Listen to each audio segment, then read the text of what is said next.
டேலண்ட்டே இல்லைன்னா நீங்கள் ரொம்ப லக்கிங்க அர்த்தம். அது எப்படின்னா எங்கள் டேலண்ட்டு தான் வீக்கே ஆகுது. சின்ன வயசில் எனக்கு ஒரு பையன் தெரியும். அந்த பையன் ரொம்ப நல்லா பேசுவான். அதுதானே அவனுக்கு எல்லாமே ஈஸியாக கழிச்சிடும். சொல்லுவாங்கள்ல, பேச்சு திறமை இருந்தால் எல்லாம் ஈஸியாக கழிச்சிடும் அப்படின்னு. He get everything easy. எனக்கு அந்த திறமை இல்லை. I am introvert. எனக்கு சின்ன வயசில் வந்து ஸ்டேஜ் ஸ்பீக்கர் ஸ்டாமினிங் அதிகமாக இருந்துச்சு. அதனாலே வந்து எனக்கு ஸ்கூலில் வந்து எதாச்சும் கரெக்டில்லை. இப்போது நான் திரும்பி பார்க்கும்போது இப்போ தான் எனக்கு புரியுது இதுதான் காட் பிளெஸிங் அப்படின்னு. இந்த டேலண்டாக இருக்கும் என்ன தெரியுமா பிரச்சனை? டேலண்ட் வந்து ஒரு டைமில் வந்து ஈகோவை மாறிடும்.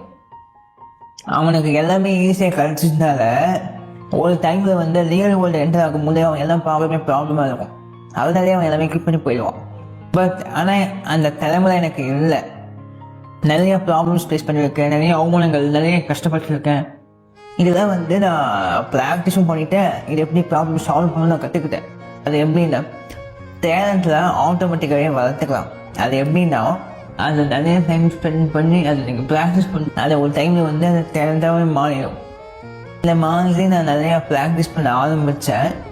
இப்போது நான் பேசுகிறது நிறைய பேர் மோட்டிவேட் ஆகுறீங்க, நிறைய பேர் பார்க்குறீங்க. நிறைய டேலண்ட்டே இல்லை நீங்கள் ஃபீல் பண்ண போனீங்களா?